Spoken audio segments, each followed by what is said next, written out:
All right, guys, what's up, everyone? I want to thank you for joining me on today's podcast, Crazy Old Man. So let's start with the real dirty shit first. Look, only 10 to 20% of people actually have a real midlife crisis. That's it. Most people just buy a fucking motorcycle and get a tattoo. I did both of those things. And shit, do I have motorcycle stories. My first license was a motorcycle license. I think my first photograph wasn't on a bicycle, but a bike.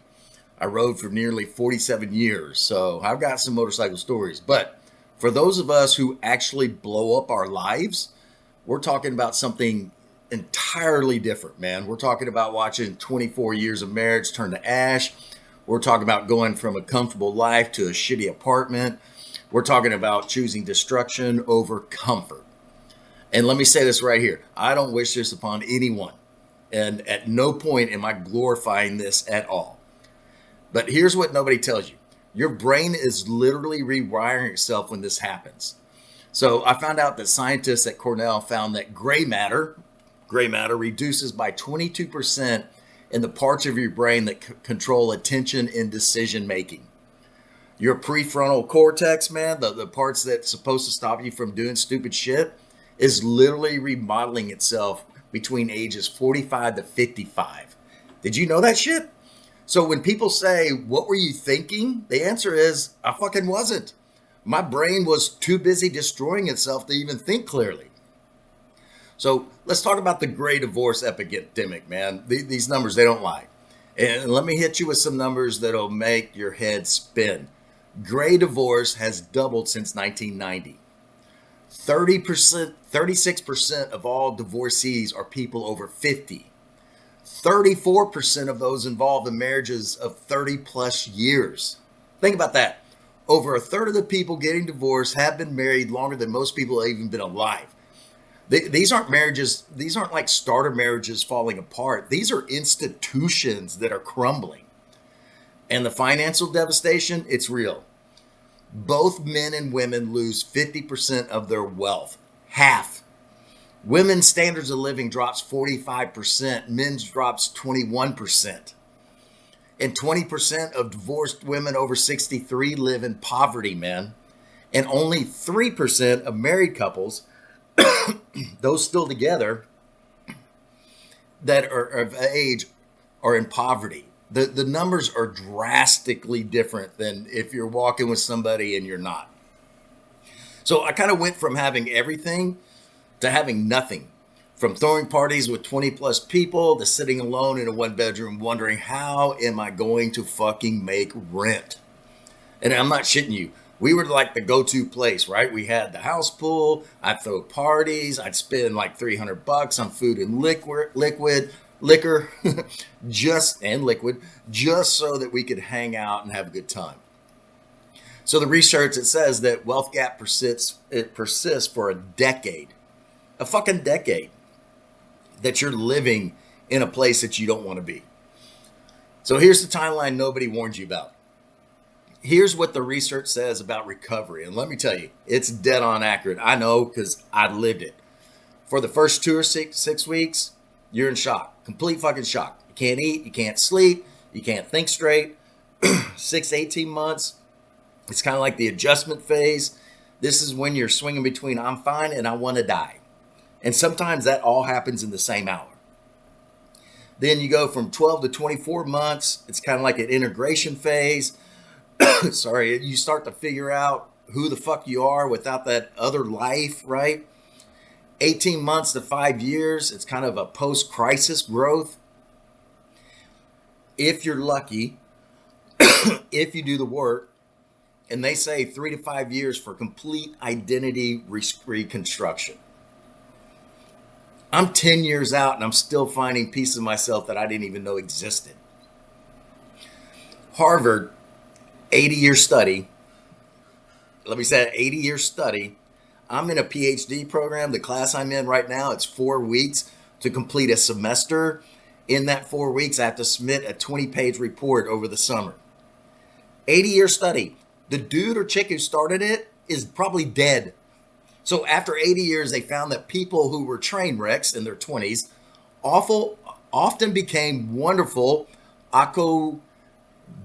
Generations. I'm trying to pronounce the word that they use at Harvard. Anyway, basically they said people are between 80 and 90 years old. Fucking great. I'm a complete fuck up, and by the time I reach 80, I'll be wonderful. Thanks, fucking Harvard. Great to know I'll be wonderful 6 feet under the fucking ground. The point is that this shit takes time. Nobody talks about us train wrecks when we're in our 40s. Nobody talks about that. It's either when you're young or whatever. So here's the self-destruction paradox, right? Why we actually choose chaos. Now, the research on this, it kind of fucked me up. Childhood trauma is a huge predictor of midlife self-destruction. People with histories of abuse are significantly more likely to blow up their lives in midlife. It's like we're programmed to recreate chaos almost. But here's the kicker. Happiness hits its lowest point at the age 47 to 48. And that's across 132 countries. It's not just you. It's not just me. It's a fucking global phenomenon, man. And your brain is changing. Your hormones are fucked. You're dealing with aging parents, adult kids, career pressures. And then boom, you make one impulsive decision that changes everything. Researchers call them like behavior burst, right?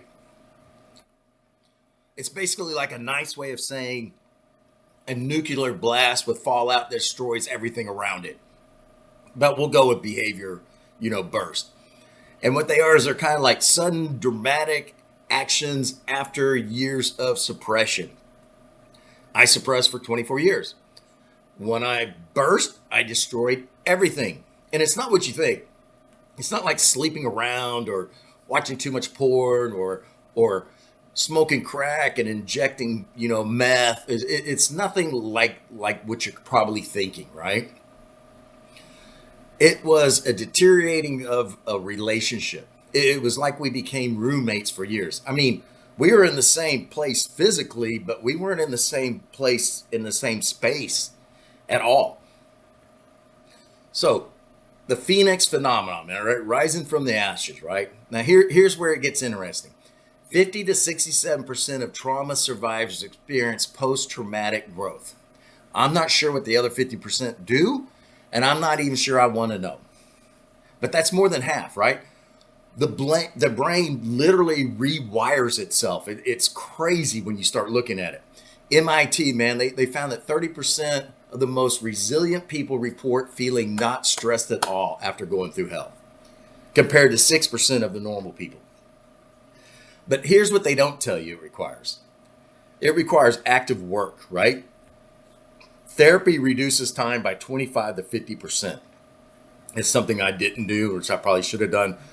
Social support reduces recovery by 30 to 40%. Physical health maintenance, it plays a huge role in this, and we don't have time to go into it, but it does. And the last thing, it takes time, man. So much fucking time. The Harvard story keeps coming back to this one thing: relationships, right? But when you blow up your life, you often destroy those too. Men especially struggle in this. Why? Because our wives, what they usually do, or your significant other, usually manages our social connections. That's even managed by somebody else. And when they're gone, what? We're fucking alone. So the decade after, it took me 10 years. What?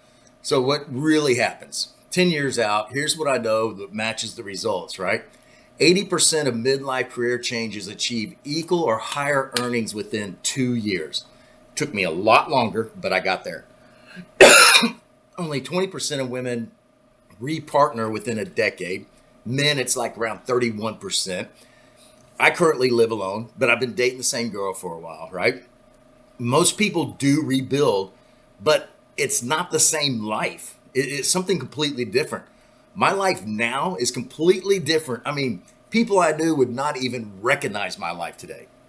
And the financial hit can last, the full decade. Yep. Lived in a shitty apartment for 10 fucking years, man. I literally had to restructure how I spend and what I spent on. First, it all went towards destructive shit. That's kind of how it all started. Like I might have bought several bars, for a while. Then I would have moments of clarity and then restructure how I spend. Then I needed a system that I could regain credit, climb out of debt without living like a fucking monk. So what did I do? I designed my own program and I follow it to this day. So now I don't like have a car payment, all but one credit card paid off. It'll be paid off before you're in. Literally a system where I still live, pay off debt, and save money. Basically moving from paycheck to paycheck to always having money in the bank, right? But here's what research it can't capture. The one thing that was haunting me even before the blow up was regaining mission, right? I lost it somewhere along the way. I spent years trying to figure out this piece, right? It was killing me. This is more recent part of the story that I don't talk about yet that much in the newsletter. But the thing that is just now coming into focus in a tangible way. First, what is it, right? The feeling of knowing exactly who you are for the first time in a long time at the age of 55. I'm 55. I turn 56 in a couple of weeks. First time in a long time, I can actually clearly define, probably in an elevator speech, who I am. So I had to do this in isolation. I didn't have to. I did it in isolation. If you have someone you can really have this discussion with, do that. It's a much better plan. But always, I kind of want to warn you. When you do, this is what's going to happen. They're going to try to guide you into what they think you should be. And they might be right, and it might be a better decision. I don't know. But for me, I had to drill down to the studs, man. And the problem, I didn't have a blueprint. So no idea what to put on the studs. That's a whole other podcast, maybe later on. But I put in the work, and you know now, here's how it played out. I was literally offered a position, this was recent, that would double my income, like serious cash injection, right? But it wasn't the direction I was going in, and there were other factors I did work on previously, and it didn't fit. This whole thing didn't fit. And I have a meeting with this, but I'm more than likely going to turn it down. Why? Because for the first time in a long time, I know what I want. I know kind of how I'm going to get there, and I believe in the process that I put in place. My old self, take it, don't look back. Other things you can't measure. The power of rebuilding from absolute zero and the strange freedom that comes from having already lost everything. So here's the bottom line, guys. Or gals, if you're sitting in a comfortable life feeling like you're dying inside, know this. Your brain is literally changing. You're not fucking crazy. The urge to destroy everything is more common than you think. Remember the 132 countries. If you blow it up, the statistics say, my life will also prove bearing on this, you'll probably survive. But it's going to take 3 to 5 years minimum to rebuild. It took me 10, and you'll lose at least half of your wealth. Maybe, just maybe, go buy a motorcycle or get a tattoo. Now, if you're in the situation I was in and you've already blown it up, you're the majority who will experience post-traumatic growth. Okay? But, there's always a but. Only if you do the work. Get therapy, build new relationships, take care of your body, and know that 10 years from now, you might actually thank yourself. This is something very important right here. The research says destruction isn't destiny. I'm living proof. 8th grade dropout, PhD student. I started when I was 53. I'm about to turn 56. I'm almost through the program.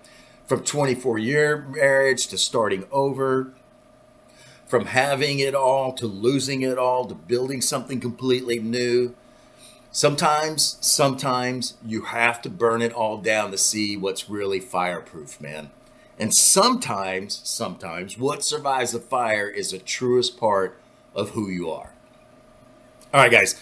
So in the newsletter, we're doing this series on rebuilding after you lost everything. So go check it out.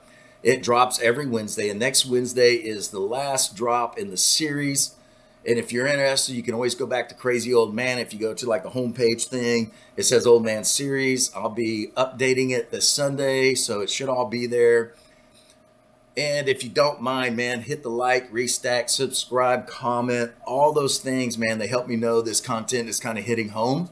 It really does help the tribe more than you know, and it means a lot to me as well. It's really easy, man. This is all you got to do. All you got to do is click one fucking button. That's it. And it really helps out. All right. All right, guys, that's it for this cast. I hope and pray you guys and gals have an awesome day. Peace.